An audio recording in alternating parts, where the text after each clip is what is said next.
Boa tarde.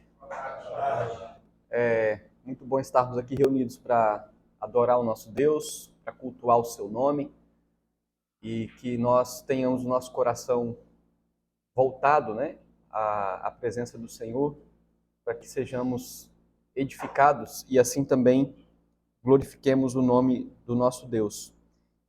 Vamos ter uma palavra de oração, de louvor, de adoração ao Senhor, de gratidão por tudo que Ele tem feito por nós. E quero convidar o nosso irmão seminarista Rodrigo, nos dirige a Deus nessa oração de louvor e adoração ao nome do nosso Deus.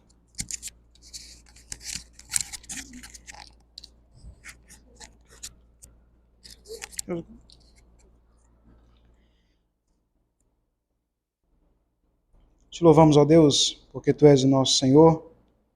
Te louvamos pelas Tuas maravilhas. Te louvamos, ó Deus, pela Tua grande misericórdia nas nossas vidas. Adoramos ao Senhor, porque Tu és santo, perfeito. És um Deus, Pai, imutável, que não muda em Tuas promessas, em Teus decretos. E um Deus, ó Deus, que fez todas as coisas para a honra e glória do Teu nome. Por isso estamos aqui como Teus filhos, para nos curvar na Tua presença e adorarmos ao Senhor. Recebe a nossa oração, em nome de Jesus. Amém. Amém. Abra sua Bíblia no Salmo 100. Vamos ler todos juntos. Salmo 100.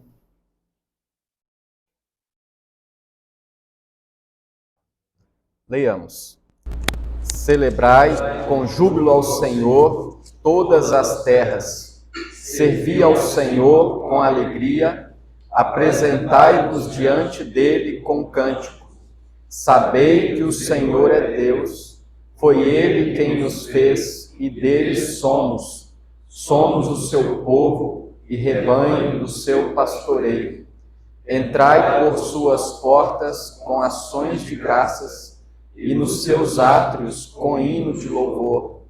Rendei-lhe graças e bendizei-lhe o nome, porque o Senhor é bom, a sua misericórdia dura para sempre, e de geração em geração a sua fidelidade. Amém. Que o nosso Deus seja honrado, seja exaltado através das nossas vidas, como o Salmo nos convida a celebrar com júbilo ao Senhor, servir ao Senhor, saber que o Senhor é Deus. E aí o Salmo nos convida a estarmos na presença do Senhor. Nós vamos entoar um cântico, que pegar o violonista de surpresa aqui, mas grande é o Senhor, né? É o cântico que nos leva a pensar sobre a grandeza do Senhor, assim exaltando e louvando o seu nome.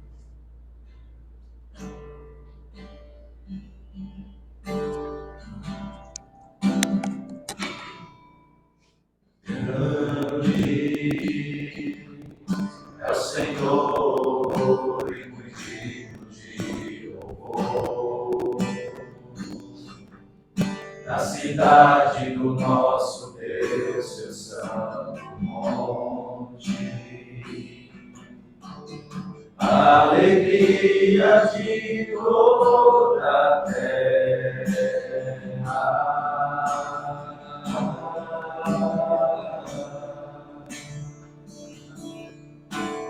Grande é o Senhor em quem nós temos a vitória e que nos ajuda contra o inimigo. Por isso diante dele nos prostramos.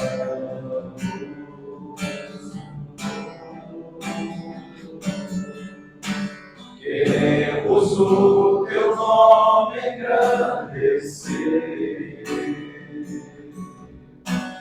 e agradecer-te por tua obra em nossas vidas. Confiamos em teu infinito amor. só Tu és o Deus eterno sobre toda a terra e céus.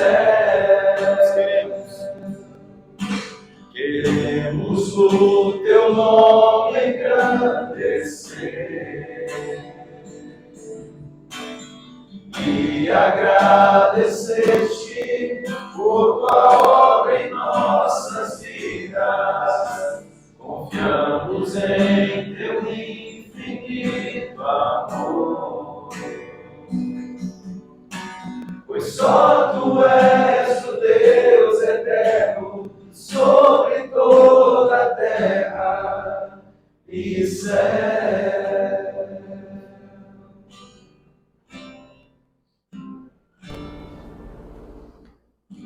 Palavra do Senhor, irmãos, na primeira carta de João, no capítulo 1, no versículo 8 e o 9. Se alguém quiser abrir para acompanhar. 1 João, capítulo 1, o versículo 8 e o versículo 9. Diz assim: se dissermos que não temos pecado nenhum, a nós mesmos nos enganamos e a verdade não está em nós. Se confessarmos os nossos pecados, Ele é fiel e justo para nos perdoar os pecados e nos purificar de toda injustiça. Nós reconhecemos que somos pecadores, né? Como diz o texto da palavra do Senhor. Se nós dissermos que não temos pecado, nós estamos mentindo. De fato, nós, diante do Senhor, reconhecemos que nós somos falhos, miseráveis, e nós só podemos estar na sua presença porque Ele nos recebe pela sua misericórdia, né?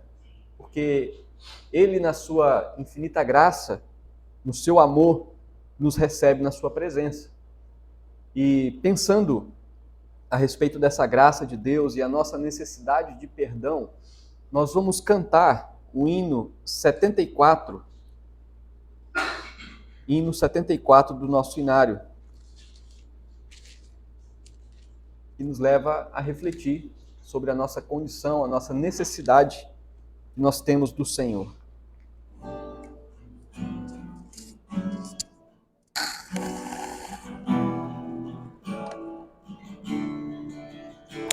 Jesus, Senhor, me achego a Ti, Maria Santa mereci, o Teu favor descende aqui, aceita o pecador.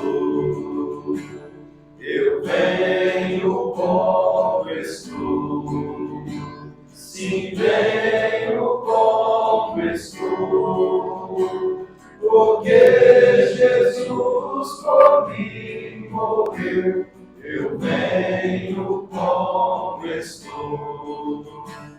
As minhas culpas grandes são, mas Tu que não morreste em vão, me podes conceder perdão. Aceita o pecador.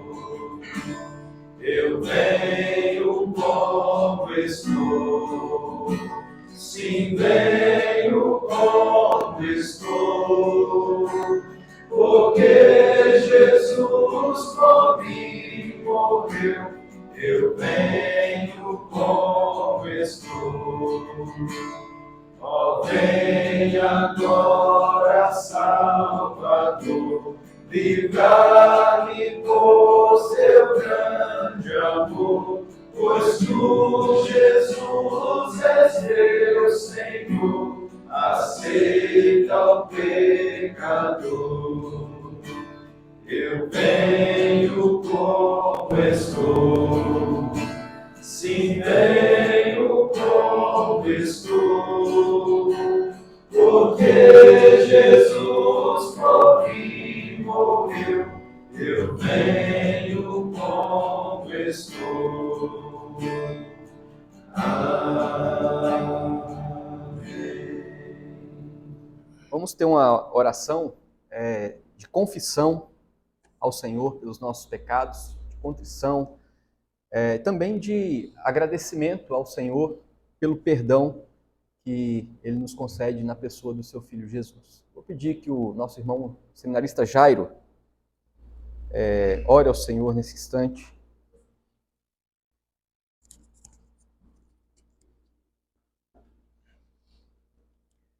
Senhor nosso Deus, no nome santo de Cristo Jesus, nós nos achegamos na Tua presença, ó Deus.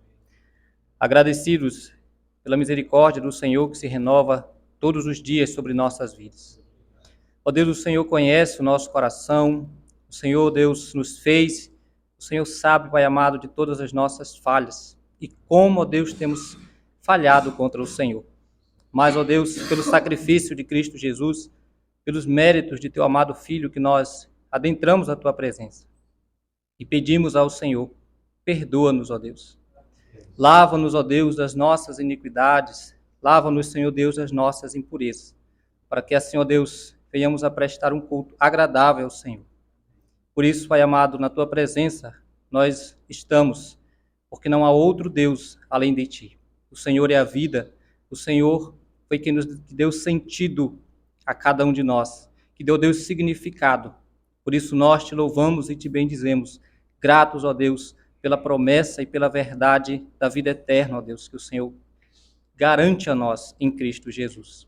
Por tudo isso nós somos gratos, em nome de Cristo Jesus. Amém e amém. Amém. O Senhor nos abençoa com toda sorte de bênçãos, e uma das bênçãos que Deus nos dá na sua presença é podermos ouvir a sua voz e sermos edificados e sermos alimentados pela sua palavra. E antes de passarmos a palavra ao nosso irmão licenciado Caio, que vai nos trazer a meditação na palavra do Senhor hoje, nós vamos ainda cantar o hino 351. Hino 351, que expressa assim o nosso desejo de ouvir as palavras do Senhor, de ouvir a instrução do Senhor, e que seja essa nossa expressão diante do Senhor, né? Nosso desejo de ouvir a instrução do Senhor nesta tarde.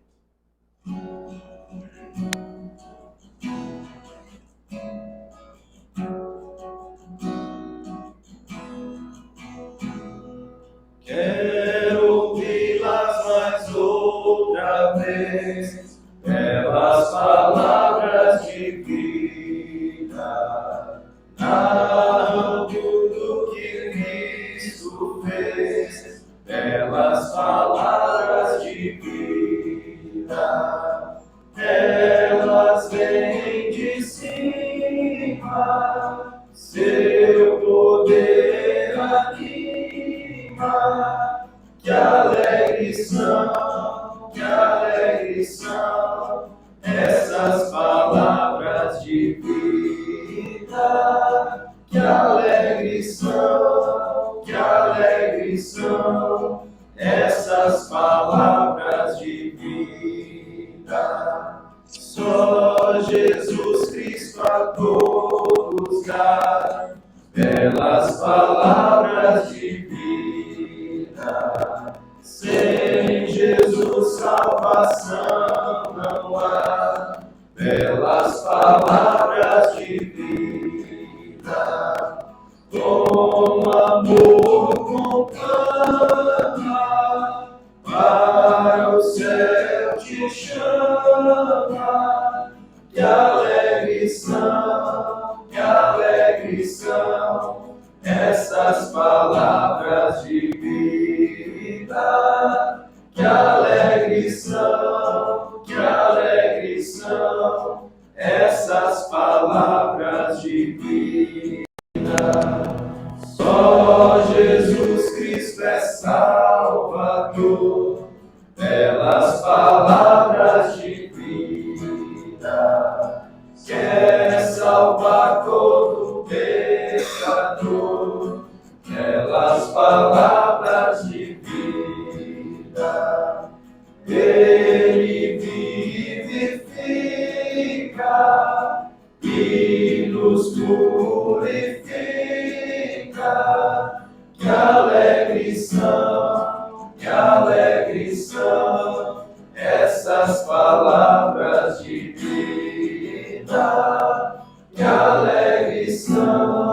que alegres são essas palavras de vida. Amém. Vamos orar? Senhor Deus, colocamos nossas vidas na Tua presença, pedimos que o Senhor fale ao nosso coração pela palavra do Senhor, que use o Teu servo, Pai, para nos transmitir a Tua vontade e edifica os nossos corações. Nós te pedimos em nome de Jesus. Amém. Amém. Vamos lá, abrindo nossas Bíblias no Salmo 71. Primeiro gostaria de agradecer ao pastor Marconi, pastor Evandro, pelo convite, poder estar aqui compartilhando a palavra do Senhor com os irmãos. Salmo 71.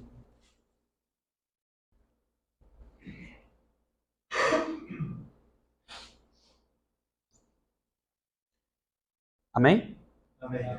Eu leio os ímpares e os irmãos os pares. Diz assim a palavra do Senhor: Em ti, Senhor, me refugio, não seja eu jamais envergonhado. Livra-me da tua justiça e resgata-me. Inclina-me os ouvidos e salva-me. Sê tu para mim uma rocha habitável em que sempre me acolha. Ordenaste que eu me salve, pois tu és a minha rocha e a minha fortaleza. Livra-me, Deus meu, das mãos do ímpio, das garras do homem injusto e cruel. Pois tu és a minha esperança, Senhor Deus, a minha confiança, desde a minha mocidade.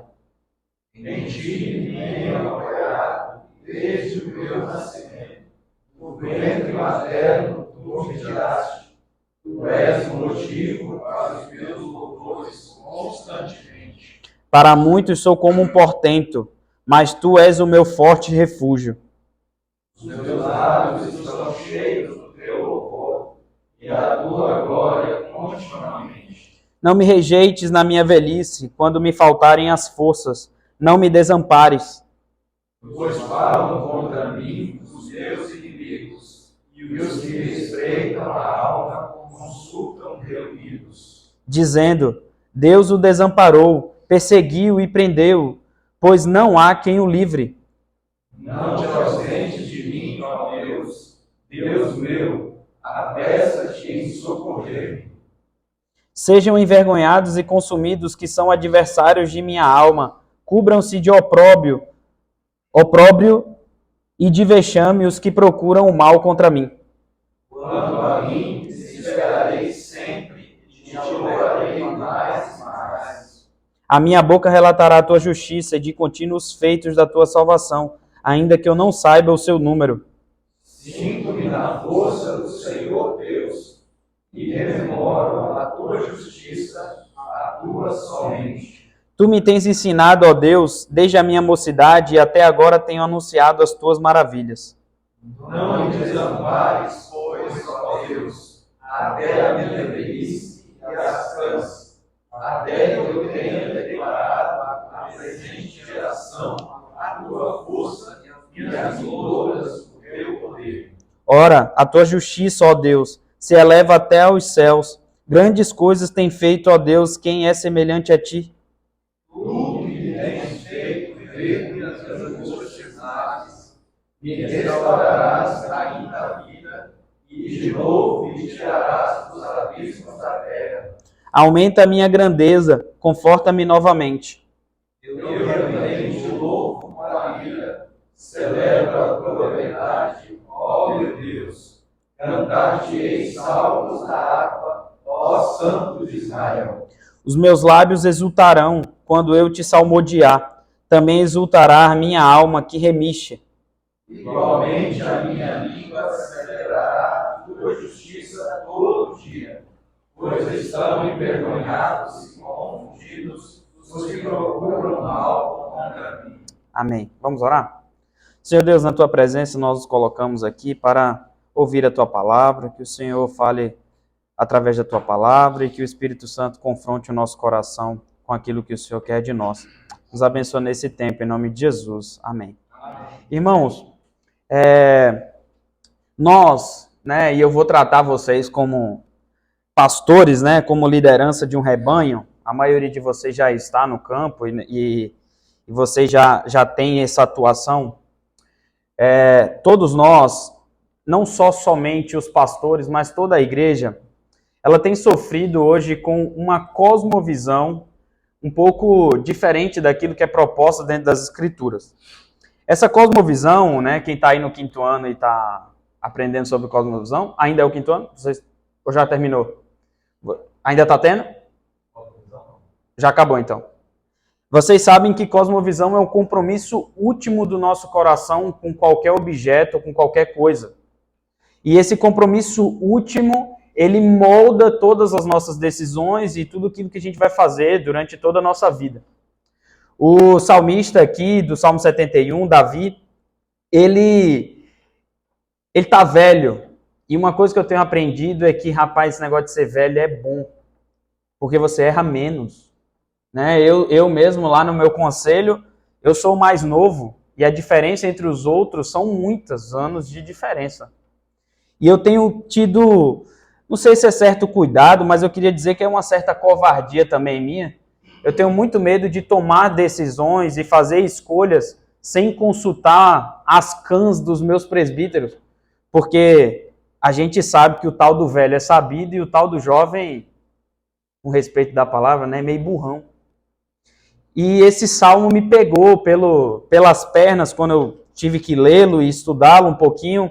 Eu fui me encantando com ele porque eu percebi um velho que mostrou para a gente e nos confrontou em nossa cosmovisão atual.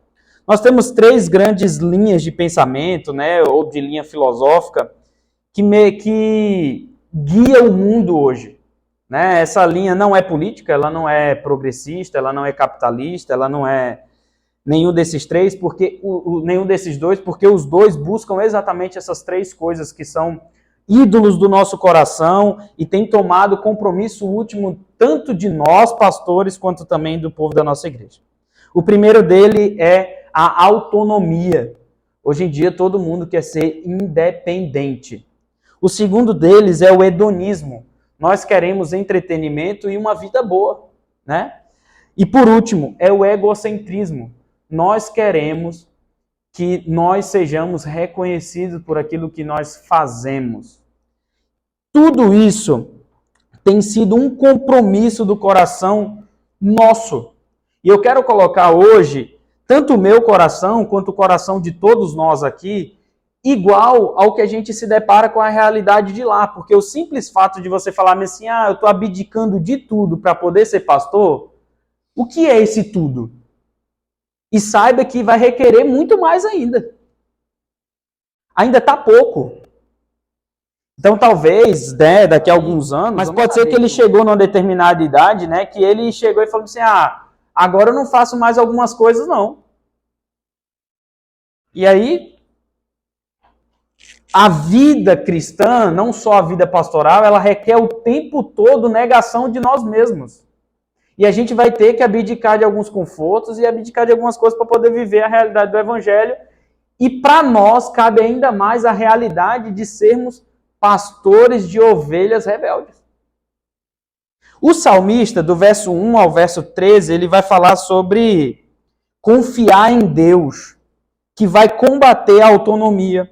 Do 14 ao 21, ele vai falar sobre o hedonismo, combater o hedonismo, falando que nós precisamos, independente da idade e do tempo, continuar fazendo a missão de pregação do Evangelho. E por último, ele vai combater o egocentrismo, do verso 22 ao verso 24, quando ele chama a gente para louvar ao Senhor com o coração grato por tudo que ele é. Vamos lá? Primeiro, como que o salmista combate a autonomia? Ele começa dizendo, em ti, Senhor, me refugio. E você vai percebendo que até o verso 9, até o verso 10, você vai percebendo palavras como refúgio, rocha, fortaleza, se repetindo o tempo todo. Depois ele vai falar sobre o quanto que tempo que Deus é a rocha, a fortaleza, é cuidado. E ele diz, em ti, Senhor, me refugio, não seja eu jamais envergonhado. É o salmista clamando para que Deus tire dele a vergonha. Por quê? Porque o salmista está com aquela confusão com o filho dele lá. Vocês lembram da confusão? O filho dele quer tomar o trono. E por que o filho dele quer tomar o trono? Por causa dele. Porque ele foi negligente com seus filhos. Ele se meteu numa confusão que ele mesmo causou. E saiba, nós vamos entrar em confusão que nós mesmos causamos dentro das nossas igrejas. Mas o salmista não tem vergonha de chegar diante de Deus e falar bem assim, Deus, é o seguinte, o Senhor é o meu refúgio, e eu sei que porque o Senhor é meu refúgio, essa vergonha passará. Livra-me por tua justiça e resgata-me, inclina-me os ouvidos e salva-me.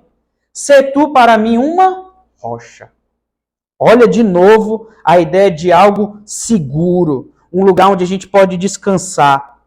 Habitável, ou seja, eu quero habitar nesse escudo, nessa defesa que o Senhor propõe, em que sempre me acolha. Ordenaste que eu me salve, pois tu és a minha, e ele repete de novo, a minha rocha e a minha fortaleza. Livra-me, Deus meu, das mãos do ímpio, das garras do homem injusto e cruel, pois tu és a minha esperança. Mais uma vez, um termo que lembra o nosso coração de quem é o nosso refúgio. A esperança do salmista está onde? Olha o que diz o termo aí, Senhor Deus. Termo difícil e raro de ser encontrado no Antigo Testamento. O termo Senhor Deus é para lembrar o coração do salmista a soberania de Deus. Quando o termo Senhor Deus aparece no Antigo Testamento, normalmente é para lembrar de um Deus que detém toda a vida sob as suas mãos. Ele está clamando a esse Deus, falando bem assim, Deus, a minha esperança está na tua soberania. A minha confiança desde a minha mocidade. E a gente lembra o quê? Que quando a gente lembra da nossa mocidade, a gente consegue lembrar Deus trabalhando na nossa vida, em todas as circunstâncias e cuidando de nós. Só que tem um problema. O problema é que o cuidado de Deus ele não nasce na nossa mocidade. Olha o que diz o verso 6. Em ti tenho me apoiado desde o meu... É como se o salmista estivesse falando, Deus, o Senhor é meu refúgio, o Senhor é minha fortaleza, o Senhor é minha rocha, a minha esperança está no Senhor. Desde a minha mocidade. E o que é que ele estava fazendo na mocidade? Provavelmente brigando com o urso, brigando com o leão, cuidando das ovelhas lá. Mas aí ele para pensar um pouquinho e ele diz assim, opa, pera aí. Só na mocidade? Não. Desde que eu nasci, o Senhor tem sido essa fortaleza. E a gente vai para o Salmo 22, verso 8 e 9. Verso 9 e 10, e diz assim, contudo tu és quem me fez nascer e me preservaste, estando eu ainda ao seio de minha mãe. A ti me entreguei desde o meu nascimento. Desde o ventre de minha mãe, tu és meu Deus. O salmista vai lembrando o coração dele de que a fortaleza, de que a rocha, de que o refúgio, de que a sua esperança, de que a sua confiança não nasceu na mocidade, mas desde o ventre. E quando a gente olha para Efésios, o que é que ele diz lá?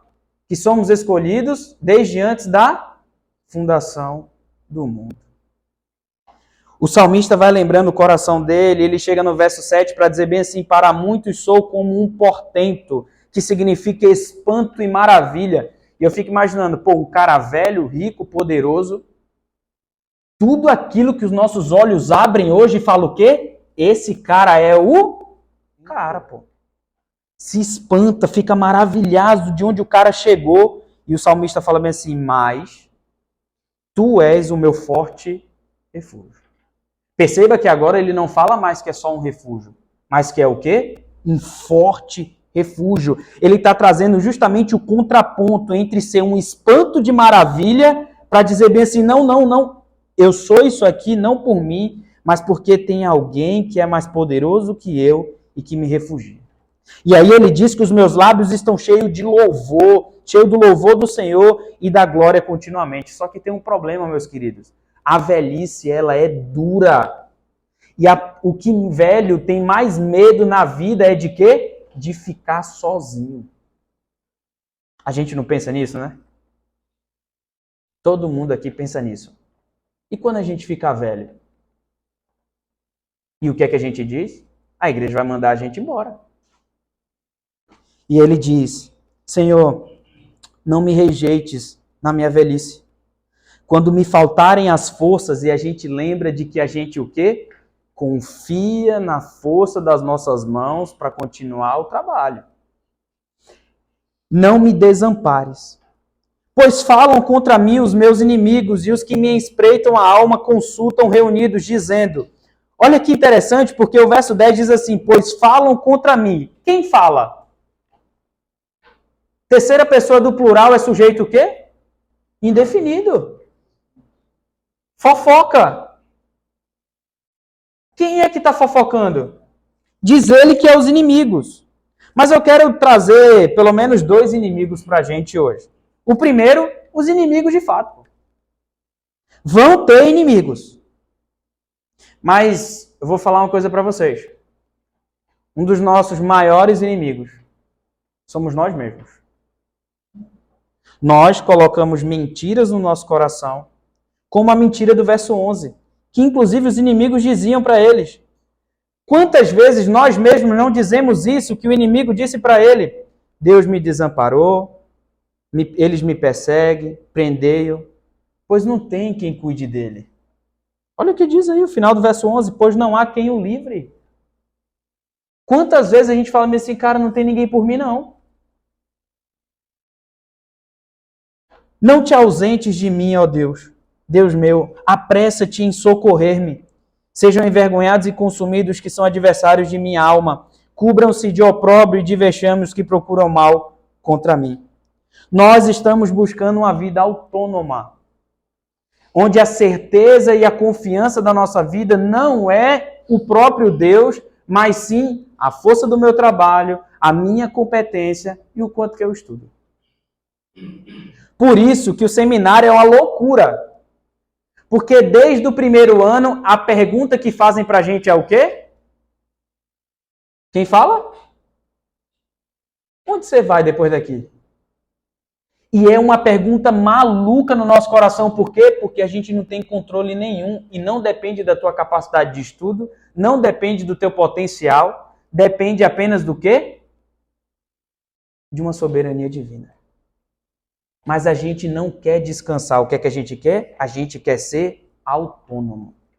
A gente quer que o nosso salário seja o nosso grande refúgio, a gente quer que a nossa capacidade seja o nosso refúgio e a gente quer que as nossas forças sejam o nosso refúgio. E o salmista diz, não, porque eu me meto em confusão demais. E quem me tira no meio da confusão é o Deus, que é o meu forte refúgio. O segundo, quando ele vai falar sobre o hedonismo, ele diz assim, do verso 14 ao verso 21. Quanto a mim, esperarei... Perceba que há uma diferença aqui, né? Ele está narrando sobre o Deus de refúgio, o Deus de confiança, e colocando o coração dele aqui, e ele diz, quanto a mim, esperarei sempre, e te louvarei mais e mais. E vocês viram aqui em abril, com a vida do Shun, e provavelmente vocês viram aqui, num caminhar que o mundo de missões e da missão está caminhando, de doxologia, e a gente vê que ele diz o seguinte, que quanto a mim, eu vou lembrar qual que é a minha missão. Ah, eu estou velho, não interessa. Eu vou lembrar que eu nasci para te louvar, e ele diz, esperarei sempre e te louvarei mais e mais. A minha boca relatará a tua justiça. Eu não vou parar de pregar. Qual que é a lógica? A lógica é, eu vou caminhando, e quanto mais velho eu vou ficando, eu vou o quê, pastor? Desacelerando, não é? O salmista está falando o contrário. Tem um pastor escocês que ele, aos 84 anos, se aposentou da igreja, mas ele continuou mantendo o mesmo ritmo. Ele acordava às 4 da manhã, fazia oração e buscava o Senhor, fazia visita, ia para a praça, pregava. E depois de um ano, um presbítero da igreja falou para ele assim, pastor, tá bom, o senhor já fez por demais, o senhor está aqui na igreja há 50 anos. Já chega. Ele falou assim, meu filho, eu nunca vi nenhum maratonista, quando está chegando a linha de chegada, diminuir o ritmo. Pelo contrário, fazer o quê? Acelerar mais ainda. Mas a gente já começa a carreira pensando o quê? Quando vai parar. Porque quer descansar. Aí ele fala, não, a minha boca vai continuar pregando a tua justiça e de contínuos feitos a tua salvação. Eu vou pregar a justiça do Senhor, vou pregar a salvação, ainda que eu não saiba o número. E olha que interessante, ele utiliza um negócio que mata a gente, que é o quê? Número. O que a gente quer? Igreja grande. Relatório estatístico. Qual que é o relatório estatístico bonito? Muita gente. E o que ele está falando? Ele está falando, cara, eu vou pregar, eu não quero saber quem vai converter. Eu não quero saber se a igreja vai encher. O que eu quero saber é que a minha parte de pregar o evangelho eu vou fazer. Aí ele diz, perceba que interessante o versículo 16, porque ele diz, sinto-me na força do Senhor Deus. Lembra que alguns versículos atrás ele estava falando o quê no versículo 9? Quando me faltarem as forças. Mas quando ele lembra da missão, quando ele lembra do seu chamado, quando ele lembra o motivo pelo qual ele foi chamado por Deus, aquilo traz força no seu coração. E rememoro a tua justiça, a tua somente. Tu tens me ensinado, ó Deus, desde a minha mocidade, volta a mocidade lá, e até agora eu tenho anunciado as tuas maravilhas. Deus, não me desampares, pois até a minha velhice e as cãs, o que é cãs? Cabelo branco, até que eu tenha declarado o quê? Percebe, o cara velho, Davi estava velho, perto de morrer. E o cara está olhando para as próximas gerações. Ele está falando, eu tenho que pregar, eu quero declarar, me mantém, não me desampara, a presente geração a tua força e as vindouras o teu poder. Eu vou pregar. E é muito comum a gente fazer o quê? Muitos dos nossos irmãos da igreja e muitos de nós, a gente fica pensando em aposentadoria, esquece essa parada de aposentadoria. Até porque até lá a gente não vai ter. Pelo menos eu não vou ter. Mas pode ser que a gente se aposente pelo INSS. Mas do reino não existe aposentadoria. A não ser que Deus nos leve. Porque o tempo inteiro tem geração vindo. Agora vocês talvez têm que pregar para o filho de vocês. Daqui a pouco para os netos de vocês. E daqui a pouco para os bisnetos de vocês. Tem geração para pregar. E a melhor forma de pregar qual que é? Contando história. Teologia bíblica. O que é teologia bíblica? É a história da Bíblia. É o que vem narrado. E olha o que ele diz. Eu vou contar a história. E ele diz bem assim no verso 19. Ora, a tua justiça, ó Deus, se eleva até os céus. Grandes coisas tem feito, ó Deus. Quem é semelhante a ti? Como que eu vou pregar às próximas gerações? Falando dos grandes feitos. Agora, qual que é o problema? Será que a gente tem mesmo experiência com Deus para contar para os nossos filhos? Ou a gente viveu o resto da nossa vida, ou a vida nossa toda, pela força dos nossos braços? Porque se a gente vive pelas forças dos nossos braços, a gente não tem história para contar. Porque a história da redenção é uma história onde o ator principal é quem? O próprio Deus. E você conta a história da sua vida contando o quanto que você é bom. Você não conta o quanto que Deus fez coisas através de você e na tua vida. Quem não tem experiência com Deus não tem grandes coisas para falar para as próximas gerações. Ele diz no verso 20, tu que me tens feito ver muitas angústias e males me restaurarás, ainda a vida de novo me tirarás do abismo da terra. Olha o que ele está falando. Eu estou velho, mas eu ainda vou ter experiência contigo. Ó. Tu me tens feito ver muitas angústias e males, me restaurarás ainda a vida e de novo me tirarás do abismo da terra. Eu quero ter mais experiência com o Senhor. Ah, mas tem que ir para a angústia e para o male. Me manda. Mas eu quero viver. E aí ele diz, aumenta a minha grandeza. Conforta-me novamente. O salmista está dizendo para a gente bem assim, cara, Nós não fomos chamados para assistir Netflix, pô. Nós não fomos chamados. E chamados aqui, eu não estou falando só de chamado pastoral, não. É chamado para salvação. 1 Pedro 2,9 diz exatamente isso. Vocês, povo santo, raça eleita, para quê? Para proclamar o evangelho. Ele está falando isso para quem? Para pastor? Não, ele está falando para gente. Todo ser que respira. E a gente está achando que a gente tem que juntar dinheiro, fazer as coisas, para ter uma vida boa. A gente quer ter vida boa. Só que Deus chamou a gente para tomar conta de um povo de dura serviço. Povo difícil. Quanto mais difícil a igreja, melhor, meu querido. Deus te chamou, foi para isso mesmo. Mas a gente quer uma vida boa. E eu falo, né? Esse ano para mim está sendo um ano bem difícil. Por quê? Lá na igreja está difícil? Não, lá na igreja está uma maravilha. Inclusive, jamais eu ia imaginar que ia estar tão bom lá. Mas porque esse ano eu não consegui viajar, vocês acreditam? Esse ano eu não vou viajar. Aí eu acho que em novembro, estou tentando lá conseguir uns 2 dias de folga para poder ir ali em Cuiabá e voltar, só para comemorar meu aniversário de casamento e voltar. Mas estou triste porque eu não viajei. Cara, eu não entendi a lógica do evangelho, não. Eu acho que eu estou em outro planeta ainda, eu acho que eu não entendi. Nós fomos chamados para pregar o evangelho. Novo, velho, do que for. A gente não foi chamado para ir para a Europa todo ano. Nem para poder ter uma vida boa aqui na Terra, não. Se Deus der, amém. E se Deus não der, amém também. O que cabe a nós é o quê? A minha boca relatará a tua justiça, os teus feitos e a tua salvação, até eu morrer. E por último, a nossa sociedade, ela vive o tempo inteiro se enchendo de si mesmo. E aí o verso 22 ao verso 24 vai justamente trazer para a gente uma lembrança.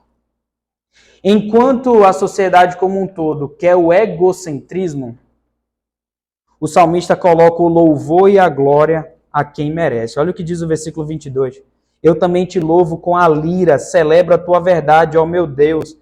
Cantar-te-ei salmos na harpa, ó Santo de Israel. E olha o versículo 23. Os meus lábios exultarão quando eu te salmodiar. Também exultará a minha alma que remexe. Ele fala assim, ó, o que é que eu quero? Eu quero louvar ao Senhor. Um coração grato. Pelo quê? Cara, Ele salvou a minha alma. Ah, mas a vida aqui é muito difícil. Não quero saber. O que a gente está comparando nos mais otimistas aí, de 90 anos, o que é comparado com a eternidade diante do Senhor? A gente não está disposto a perder, morrer, sofrer 90 anos. Mas quer ter uma vida inteira com o Senhor e Ele lembra o coração dele bem assim, cara, eu tenho que louvar e ser grato a Deus porque o Senhor me remiu. E a gente volta à historinha lá da teologia bíblica. Deus criou o mundo, o pecado entrou no mundo e aquilo gerou morte, separação entre a criatura e o Criador. Mas Deus resolveu ser gracioso conosco e como um bom pastor pegou o seu cajado e está buscando cada uma das suas ovelhas, inclusive as que não estão ainda no aprisco. Mas para ele ir lá buscar cada uma, ele teve que enviar o seu próprio filho para fazer o quê? Morrer.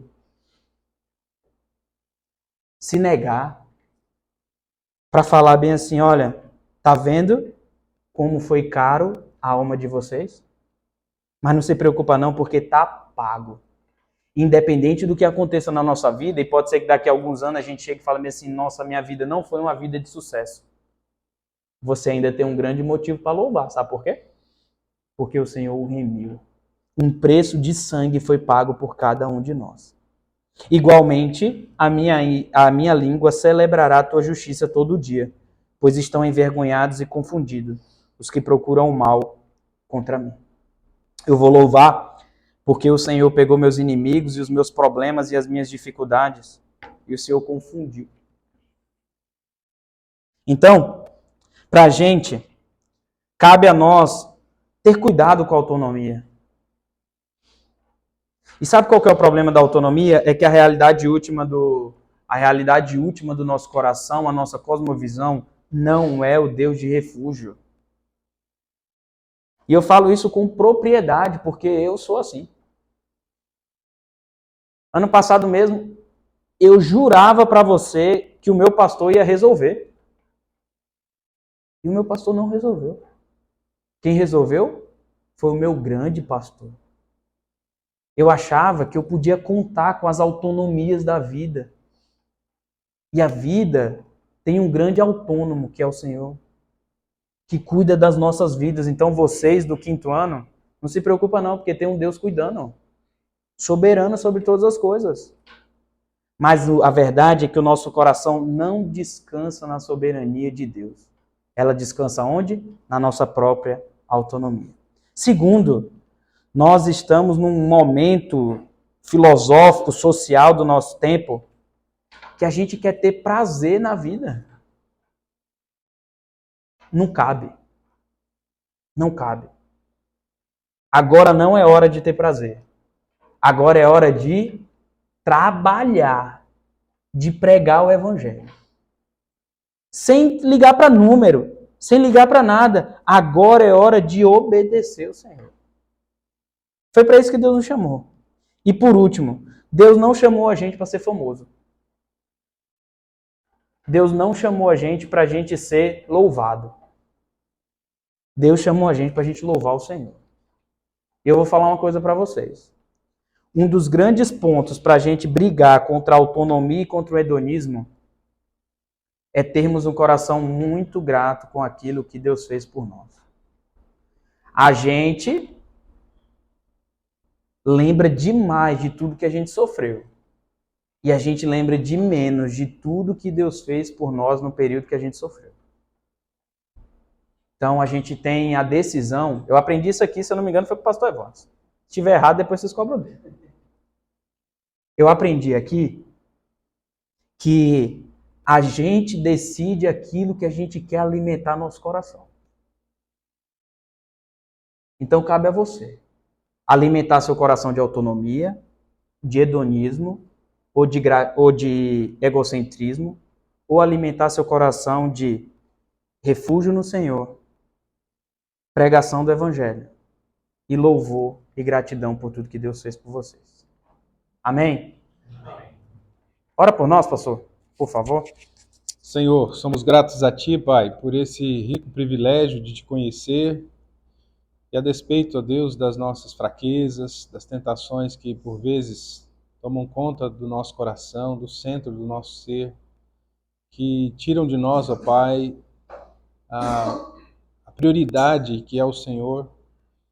Nós fomos advertidos pela Tua palavra, Deus, a repensar, à luz deste texto, ó Deus, inspirado por Ti, através do Teu servo Davi, o qual o Senhor chama, Pai, e usa durante uma vida. E ele, ao final dessa vida, Deus pode fazer essa avaliação e ainda continuar querendo mais, desejando, ó Deus, exponencialmente servir ao Senhor.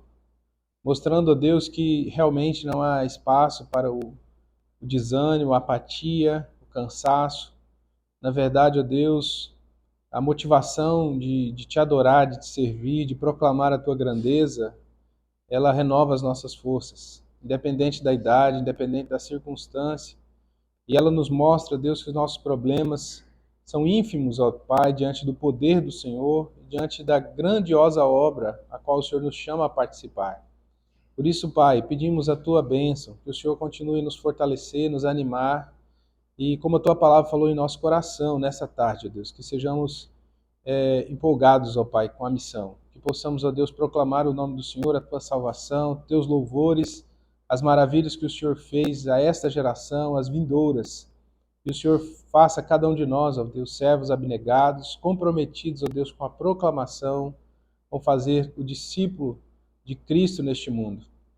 Ó Deus, essa é a nossa oração, Pai. Com gratidão pela vida do pastor Caio, que o Senhor continue abençoando a vida dele, fortalecendo, ó Deus, seu ministério, sua família, usando o teu filho, ó Deus, como instrumento para trazer à lume, ó Deus, a tua verdade, a tua palavra. A nossa oração, ó Deus, graças também pelo nosso seminário, essa casa amada, onde temos aprendido do Senhor e onde temos tido o privilégio de compartilhar, ó Deus, as grandes obras do Senhor.